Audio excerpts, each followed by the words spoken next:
بسم اللہ الرحمن الرحیم۔ السلام علیکم۔ کہ محمد سے وفا تو نے تو ہم تیرے ہیں، یہ جہاں کیا چیز ہے لوح و قلم تیرے ہیں۔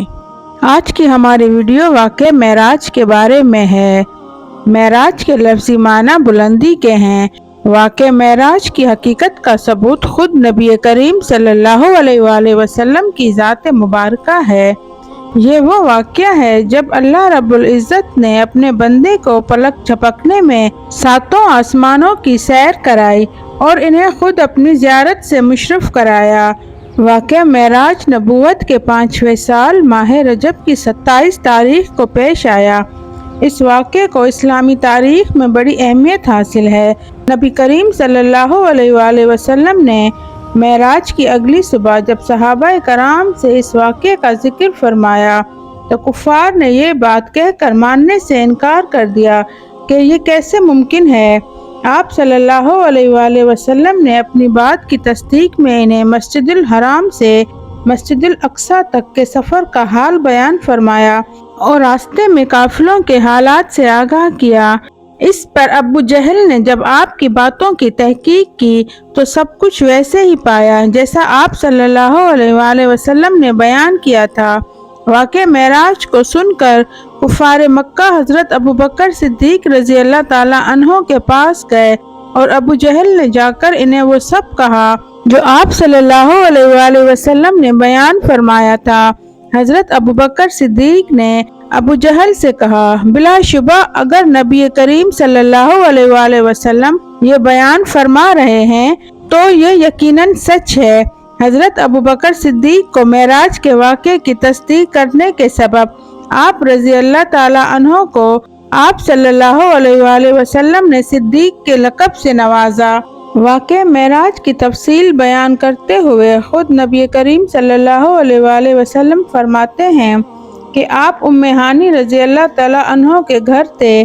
وہاں جبریل علیہ السلام آئے اور فرمایا، یا رسول اللہ، آسمان سج چکے ہیں، اور آپ صلی اللہ علیہ وآلہ وسلم کو حتیم میں لے گئے۔ آپ صلی اللہ علیہ وآلہ وسلم کا سینہ مبارک چاک کیا، قلب باہر نکال کر زمزم سے دھویا، پھر قلب کو واپس اپنی جگہ پہ رکھ دیا۔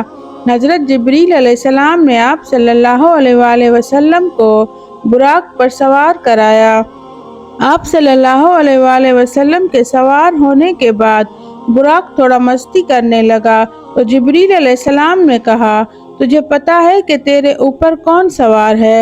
اتنا سن کر براق ایک دم ساکت ہو گیا اور سر نیچے کر کے کھڑا ہو گیا۔ اس کے بعد آپ صلی اللہ علیہ وآلہ وسلم کا سفر شروع ہوا، مسجد الحرام سے پرواز کی بیت المقدس تک۔ وہاں آپ صلی اللہ علیہ وآلہ وسلم نے تمام انبیاء کرام کو 2 رکعت نماز نفل پڑھوائی۔ نماز ادا کرنے کے بعد حضرت جبریل نے آپ صلی اللہ علیہ وآلہ وسلم سے ارشاد فرمایا، یا رسول اللہ، آپ جانتے ہیں کہ یہ سب کون تھے جنہوں نے آپ کی امامت میں نماز ادا فرمائی؟ تو آپ صلی اللہ علیہ وآلہ وسلم نے فرمایا، نہیں، میں نہیں جانتا۔ تو جبریل علیہ السلام نے کہا، یہ سب انبیاء کرام تھے جو آپ سے پہلے اللہ تبارک و تعالیٰ نے اس دنیا میں بھیجے۔ اس کے بعد وہاں سے پھر سفر شروع ہوا آسمانوں کی طرف۔ اس سفر کو اللہ نے قرآن میں یوں بیان فرمایا ہے۔ ترجمہ: پاک ہے وہ ذات جو اپنے بندے کو رات کے تھوڑے سے حصے میں لے گیا مسجد الحرام سے مسجد اقصی کی طرف تاکہ ہم ان کو دکھائیں اپنی نشانیاں، بے شک وہ سننے والا اور دیکھنے والا ہے۔ جب آپ جبریل علیہ السلام کے ساتھ آسمان پر پہنچے تو جبریل علیہ السلام نے دستک دی۔ پوچھا گیا، کون ہے؟ انہوں نے جواب دیا، جبریل علیہ السلام۔ پھر پوچھا گیا، آپ کے ساتھ کون ہے؟ کہا، محمد صلی اللہ علیہ وآلہ وسلم۔ پوچھا گیا کہ کیا انہیں بلایا گیا ہے؟ جبریل علیہ السلام نے کہا، ہاں۔ اس کے بعد دروازہ کھلا اور استقبال کیا۔ پہلے آسمان پر حضرت آدم علیہ السلام نے استقبال کیا، گلے لگایا، پھر دوسرے آسمان پہ گئے، وہاں حضرت عیسیٰ علیہ السلام، حضرت زکریا علیہ السلام اور حضرت یحییٰ علیہ السلام نے استقبال کیا اور سارے آسمان کے فرشتوں نے استقبال کیا۔ پھر آپ تیسرے آسمان پہ گئے تو حضرت یوسف علیہ السلام نے استقبال کیا اور سارے فرشتوں نے استقبال کیا۔ پھر آپ چوتھے آسمان پہ گئے تو حضرت یونس علیہ السلام اور فرشتوں نے استقبال کیا۔ پھر آپ پانچویں آسمان پہ گئے، حضرت ہارون علیہ السلام اور آسمان کے فرشتوں نے سلام کیا اور آپ کا استقبال کیا۔ پھر آپ چھٹے آسمان پہ گئے تو حضرت موسیٰ اور ان کے آسمان کے فرشتوں نے استقبال کیا آپ کا اور سلام کیا۔ پھر آپ ساتویں آسمان پہ تشریف لے گئے، وہاں ایک بیت اللہ تھا، وہاں ایک بزرگ لمبے بال اور لمبی داڑھی والے بیٹھے ہوئے تھے، وہ نہیں اٹھے، وہ بیٹھے ہی رہے۔ جب آپ ان کے قریب آئے تو وہ کھڑے ہوئے اور کہا، میرا بیٹا آ گیا۔ پہلے 6 آسمانوں پر انبیاء علیہ السلام نے کہا، ہمارے بھائی آ گئے، اور اس بزرگ نے کہا، میرے بیٹے آ گئے۔ تو آپ صلی اللہ علیہ وآلہ وسلم نے جبریل سے پوچھا، یہ کون بزرگ ہیں؟ تو جبریل علیہ السلام نے کہا، یہ آپ کے دادا حضرت ابراہیم علیہ السلام ہیں۔ پھر حضور صلی اللہ علیہ وآلہ وسلم جبریل کے ساتھ سدرۃ المنتہا تک پہنچ گئے تو جبریل فرمانے لگے، اے پیغمبر خدا، اس کے آگے میں آپ کے ساتھ نہیں جا سکتا، اگر تھوڑا سا بھی آگے گیا تو جل جاؤں گا۔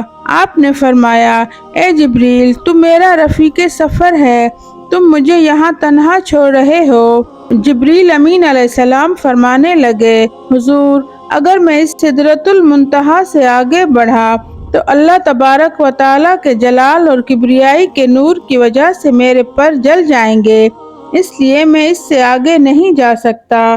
سدرۃ المنتہا وہ مقام ہے جہاں جبریل علیہ السلام کی پرواز بھی تھم گئی، لیکن شان رسول یہ تھی کہ اس مقام سے بھی آگے ان کی پرواز جاری تھی۔ اس سے ہم رسول اللہ صلی اللہ علیہ وآلہ وسلم کے مقام کا اندازہ لگا سکتے ہیں۔ آپ صلی اللہ علیہ وآلہ وسلم سدرۃ المنتہا سے آگے تشریف لے گئے۔ حضور صلی اللہ علیہ وآلہ وسلم فرماتے ہیں، یہ وہ مقام تھا جہاں فرشتے تقدیریں لکھتے ہیں۔ آپ صلی اللہ علیہ وآلہ وسلم نے فرمایا، جب میں اس مقام پر پہنچا تو مجھے ان کی تقدیر کے قلم کے لکھنے کی آوازیں آ رہی تھیں۔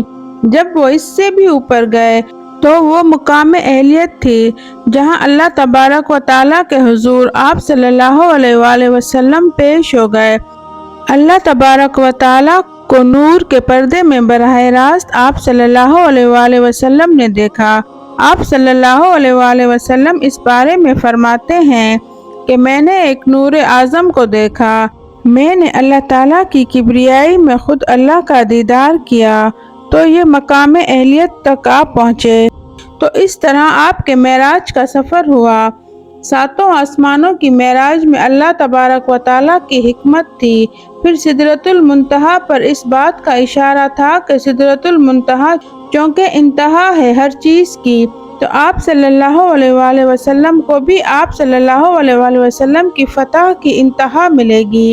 اس مکمل واقعے میں بے شمار معجزات ہیں۔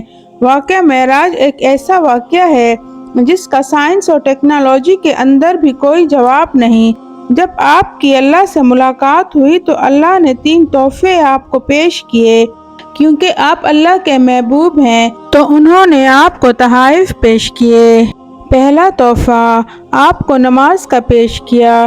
اللہ نے آپ کو اور آپ کی امت کو 5 نمازوں کا تحفہ عطا فرمایا۔ اصل میں یہ 50 نمازیں تھیں جو آپ کو پیش ہوئی تھیں، لیکن انہیں پھر کم کر کے 5 کر دیا گیا۔ دوسرا تحفہ امن الرسول، جو سورہ بقرہ کی آخری آیات ہیں، یہ معراج شریف کی رات کو پیش کی گئیں۔ تیسرا تحفہ نبی کریم صلی اللہ علیہ وآلہ وسلم کو یہ عطا کیا گیا کہ اللہ نے فرمایا، اے میرے محبوب، اگر آپ کی امت شرک سے بچے گی تو اس کے کبیرے گناہ میں خود معاف فرما دوں گا اور انہیں جنت میں داخل کر دوں گا۔ سبحان اللہ! اتنا عظیم بادشاہ اپنے محبوب کو تحفہ دے تو ذرا سوچئے ان تحفوں کی عظمت کا عالم کیا ہوگا۔ کتنے انمول ہوں گے یہ تحفے جو ہمارے پیارے رسول صلی اللہ علیہ وآلہ وسلم کو عطا کیے گئے اور ان کی امت کو عطا کیے گئے، یعنی کہ ہمیں عطا کیے گئے۔ ناظرین گرامی، آج کے اس ویڈیو میں ہم نے واقعہ معراج کے کچھ تفصیلات کا ذکر کیا ہے۔ امید کرتی ہوں کہ آپ کو ویڈیو پسند آئی ہوگی۔ ویڈیو پسند آئی ہو تو لائک کر دیجئے گا اور ہمارے چینل دلکش یونیک اسٹوری کو سبسکرائب بھی کر دیجئے گا۔ ملتے ہیں ایک نئی ویڈیو میں، تب تک کے لیے اللہ پاک آپ کو اور ہمیں اپنے حفظ و امان میں رکھے۔ اللہ حافظ۔